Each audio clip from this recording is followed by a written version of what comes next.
मायेच्या पडद्यामध्ये राहून करतो आम्हाला हैराण तो आत्माराम. कारण त्यांचीच तिचीच आहे, तिचं कौतुक ऐकायचंय म्हणल्यानंतर तिनं एकाचे 2, 2चे 10, 10चे 1000 करणार आहे ती. आणि हे अहंकार, हे अज्ञान सगळं कशात येतं? आत्म्यामध्येच येतं ना. मग आत्मा कुणा सांगू शकतो? ती काय म्हणली की एका म्हणजे ती शक्तीच 2 रूपात आली. महादेवानी महेश्वर आणि महेश्वरी 2 रूपात आली. पण ते जेव्हा ते म्हणले की आम्हाला मूळ रूपात यायचं असेल तेव्हा काय करायला म्हणली? भक्ती करावी लागली. भक्ती म्हणजे समर्पण की तुमच्या दोघात मीच आहे जी 2 रूप झालेली आहे. पण मला माझ्या मूळ रूपात यायचं असेल तरी मला भक्ती आणि भक्ती करण्यासाठी काय करावं लागेल म्हणले? गुरु करना पडेगा. क्योंकि ज्ञान बगर तो आता ज्ञानाचं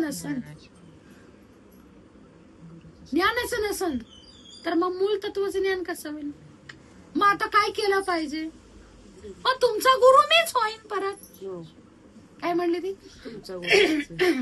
तुमचा गुरु मीच होईल. आता हे ज्ञान सांगत असताना किती लोक होती तिथं? नाही, 4 लोक. किती लोक होते? एक निराकार भगवती सूक्ष्म रूप. तिथून झाले ब्रह्म, ज्योत आली. ज्योत कोण झाली? महादेव. महेश्वर त्याला जीव शिव म्हणतो आपण, ती झाले. आता या ठिकाणी शिव आणि त्या शिवामधून परत कोण आले? विष्णू. विष्णूतून कोण झाले? ब्रह्मा. हे 3 रूप तिथे आली. त्या 3 रूपाच्या तिथे 3 शक्त्या पण आल्या होत्या. कोण होते? शिवाची शक्ती होती, विष्णूची लक्ष्मी होती आणि ब्रह्माची सरस्वती. बरोबर आहे. आता ही कशामध्ये होती? एक शक्तीमध्ये होती. एकामध्येच होते का नाही 3? मग आपल्यामध्ये सरस्वती नाहीये.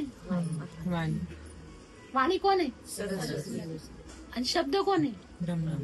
ब्रह्मा. शब्द इथूनच बाहेर पडतात ना. म्हणतो शब्द नको बरं, खोटालतात का बघू बरं. मग आता यांना ब्रह्मा म्हणून मुख झालं ब्रह्म. आता विष्णू काय झाले? पालन करते. ते नाभीत विराजमान आहेत. जे तुम्ही ग्रहण करता, खाता, पिता, नेगेटिव्ह विचार, सकारात्मक, त्यांचं कोण करतं? ते पालन पोषण. तुमच्या सकारात्मक ऊर्जा आली तरी त्याचं सकारात्मक विचार आले त्याचं पालन कोण करतं? तेच कर. तुमच्यात नकारात्मक विचार आले त्याचा इथे सांभाळ करतात. आता मग तुमच्यात जो अहंकार आला त्याचा नाश कोण करताय? बरोबर आहे, शिवच करतात. मग